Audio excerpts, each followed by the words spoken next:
नमस्कार दोस्तों, निशा का सवेरा में आप सभी का स्वागत है। अलिफ लैला, काले द्वीपों के बादशाह की कहानी। कमर से ऊपर इंसानी शरीर और उसके नीचे काले पत्थर में तब्दील हो चुके नौजवान ने बादशाह को अपनी कहानी सुनाते हुए बताया कि वह बादशाह महमूद शाह का बेटा है, जिनका राज काले द्वीपों के नाम से मशहूर 4 विशाल पर्वतों तक फैला हुआ था। नौजवान ने बताया कि जिस जगह रंग बिरंगी मछलियों वाला तालाब है, वहाँ हमारे राज्य की राजधानी हुआ करती थी। नौजवान ने बादशाह को बताया कि 70 साल की आयु में पिता का देहांत होने के बाद सर्वसम्मति से उसे राजगद्दी सौंपी गई। इसके बाद नौजवान ने अपनी पसंद से चाचा की बेटी से निकाह कर लिया। नौजवान ने कहा, हम दोनों एक दूसरे से प्रेम करते थे और खुशी से जीवन व्यतीत करने लगे।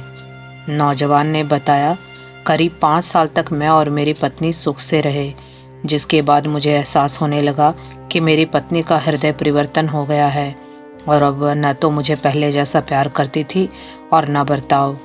नौजवान ने आगे कहा, एक दिन मेरी पत्नी नहाने के लिए गई हुई थी और मैं अपने कमरे में लेटा हुआ आराम कर रहा था। उस दौरान मुझे सोया जानकर कमरे में पंखा झल रही 2 दासियां धीमे स्वर में आपस में बातें करने लगी। मैं सोया नहीं था, लेकिन फिर भी मैं जानबूझकर आंखें मूंदे रहा और उनकी बातें सुनने लगा। उनमें से एक दासी कहने लगी कि रानी कठोर दिल की है और कुटिल है, जो राजा से बिल्कुल प्रेम नहीं करती। दूसरी दासी भी उसकी बातों पर हामी भरते हुए बोलने लगी कि रानी हर रात राजा को दूध में नशीला पदार्थ पिला देती है। राजा के बेहोश होने पर वह न जाने किससे मिलने महल से निकल जाती है। रानी रात भर बाहर रहने के बाद सुबह लौटती है और राजा को कुछ सुंघाकर जगाती है। नौजवान ने बादशाह से कहा, दासियों की बातें सुनकर मुझे बहुत क्रोध आया, लेकिन मैं फिर भी लज्जा और लिहाज के कारण लेटा रहा। इतने में रानी भी नहाकर लौट आई और उसे देखकर दोनों दासियां चुप हो गई। नौजवान ने कहा, पूरी शाम मैं व्याकुल रहा और रात को खाने के बाद जब रानी कमरे में दूध लेकर आई तो मैंने दूध पीने का नाटक करते हुए रानी से छिपकर दूध बाहर फेंक दिया और खाली गिलास रानी के सामने रखकर सोने का नाटक करने लगा। देर रात जब रानी को विश्वास हो गया कि मैं सो रहा हूँ तो वह बिस्तर से उठकर पहले तैयार हुई और फिर बाहर जाने लगी।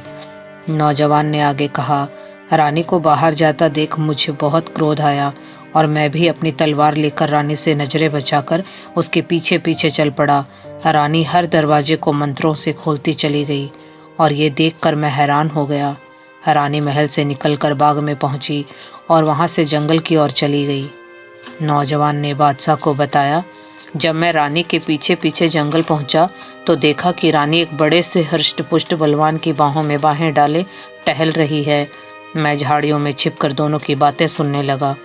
नौजवान ने बताया, उस घने जंगल में रानी अपने प्रेमी बलवान से कह रही थी कि वह अपने जादू से पूरे राज्य को तबाह कर सकती है और वह उसके साथ अपना जीवन व्यतीत करने के लिए व्याकुल है।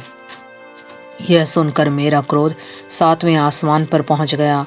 जब दोनों टहलते हुए झाड़ियों के पास पहुंचे तो मैंने बाहर निकलकर उस बलवान के गले पर जोर से वार किया और उसे मरा जानकर वहां से चला आया।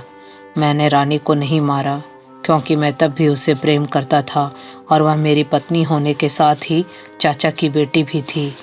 जब मैं महल लौटने लगा तो मैं रानी को जोर जोर से विलाप करते हुए सुन पा रहा था। रानी ने अपने जादुई शक्तियों से अपने प्रेमी बलवान को ठीक करने का प्रयास किया, लेकिन वह बस उसे जीवित रखने में ही सफल हो पाई। मैं वापस आकर अपने कमरे में सो गया और अगली सुबह रानी को अपने साथ ही सोता पाया।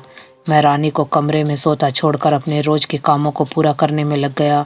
शाम को महल में वापस लौटने पर मैंने देखा कि रानी काले कपड़े पहने हुए हैं और मातम मना रही है। मेरे कारण पूछने पर रानी ने बताया कि आज उसके पिता को युद्ध में शहादत प्राप्त हुई और उसकी माता का निधन हो गया। वहीं उसके भाई की भी गिरने के कारण मौत हो गई। इसके बाद वह अपने कक्ष में चली गई और पूरी रात रोते हुए विलाप करती रही। नौजवान ने बादशाह को बताया, मैं रानी के शोक का कारण भली भांति जानता था, इसलिए मैंने उसे समझाने का प्रयास नहीं किया। लेकिन रानी को इसी प्रकार दुख मनाते हुए 1 साल बीत गए। एक दिन रानी ने मुझसे गुंबदनुमा मकबरा बनवाने के लिए कहा, जिसका नाम शोकागार रखा गया। गुंबद बनने के बाद से रानी वहीं रहने लगी और उसने अपने प्रेमी को भी मकबरे में ही रखवा लिया और रोज उसे औषधियों और मंत्रों से ठीक करने के प्रयास करने में लगी रहती। मेरे तलवार से वह बलवान न चलने लायक था न बोलने लायक, वह बस रानी के जादू से जीवित मात्र था। एक दिन मैं उत्सुकतावश मकबरे के अंदर गया और छिपकर रानी की बातें सुनने लगा। रानी अपने प्रेमी के सामने बैठकर उससे घंटों बातें करती रही और उसे ठीक करने का प्रयास करती रही। मुझसे उसकी ऐसी स्थिति देखी न गई और मैं वहाँ से बाहर आ गया।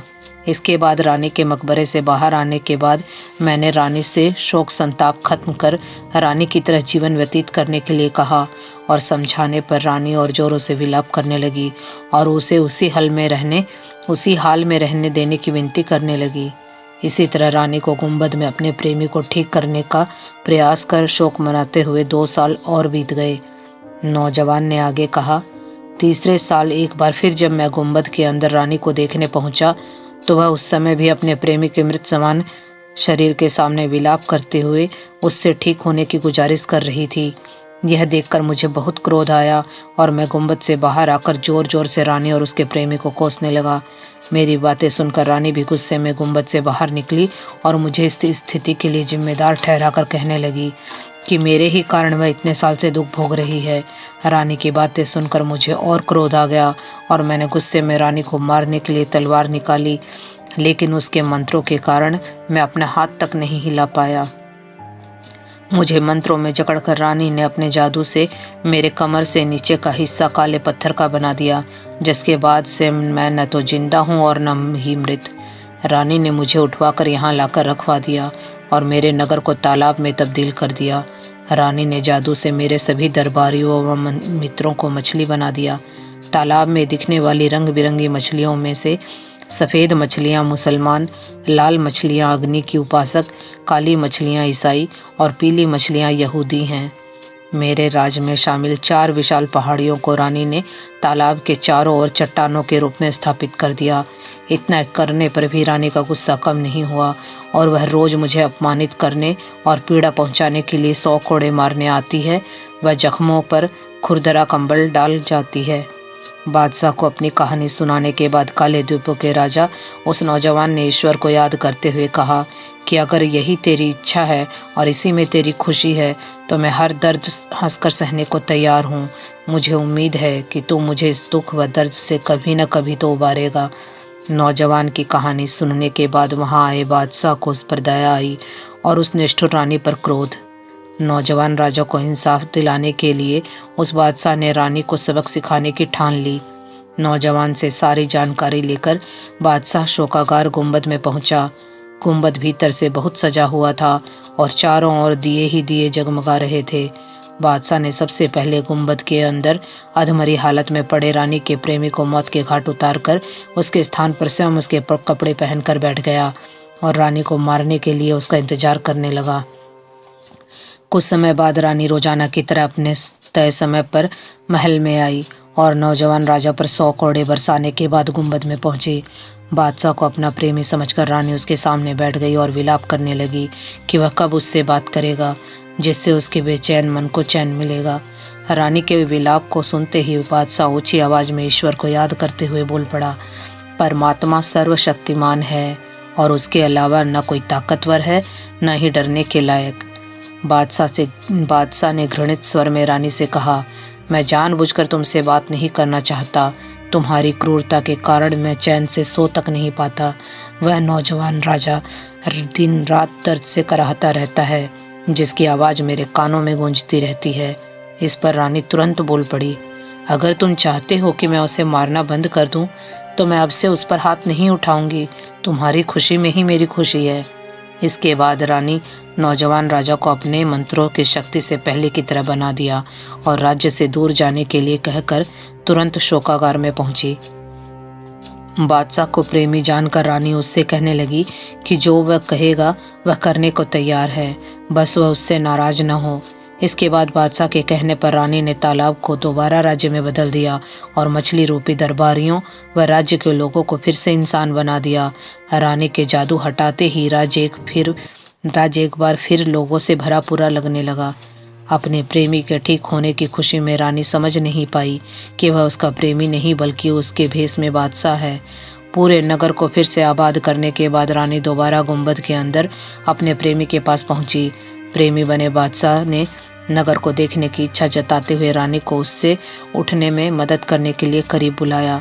रानी के बिल्कुल करीब पहुंचते ही बादशाह ने एकदम से तलवार निकाली और रानी का सिर धड़ से अलग कर दिया। रानी और उसके प्रेमी को मौत के घाट उतारने के बाद राजा गुंबद से बाहर निकला और सीधा काले द्वीपों के राजा उस नौजवान के पास पहुंचा। अपने महल में बादशाह का इंतजार कर रहे नौजवान राजा ने बादशाह का आभार जताया। नौजवान व नगर को सही सलामत देखकर बादशाह ने वहां से जाने की इच्छा जताई तो नौजवान ने उसे बताया कि उसका राज्य यहाँ से करीब 1 वर्ष की दूरी पर है। रानी ने अपने जादू से उसके राज्य और बादशाह के राज्य को एक दूसरे के करीब कर दिया था। बादशाह ने नौजवान से कहा, दोनों देशों के बीच दूरी बहुत है, फिर भी मैं चाहता हूँ कि तुम मेरे साथ मेरे राज्य चलो। मेरा कोई पुत्र नहीं है और मेरी इच्छा है कि मैं तुम्हें अपने देश का युवराज बनाऊं, ताकि मेरे मरने के बाद तुम अगले बादशाह बनो और मेरे राज्य को भी संभालो। बादशाह की इच्छा व निमंत्रण को स्वीकार करते हुए 4 द्वीपों का राजा नौजवान उसके राज्य जाने के लिए राजी हो गया। नौजवान और बादशाह ने करीब 3 सप्ताह तक उस राज्य में समय बिताया। नौजवान करीब 100 ऊँटों पर कीमती सामान और हीरे मोती आदि लदवाए और बादशाह के साथ उनके राज्य जाने के लिए निकल पड़ा। बादशाह के नगर पहुंचने पर दोनों का बहुत सत्कार हुआ। कुछ समय बाद बादशाह ने काले द्वीपों के राजा नौजवान को अपना युवराज बनाने की घोषणा की। इसके बाद दोनों ने मछुआरे को बुलवाया और उसे बहुत सारा धन दिया, क्योंकि उसी के कारण नौजवान को कष्ट से मुक्ति मिली थी। आगे की कहानी जानने के लिए देखिए अगली वीडियो। धन्यवाद।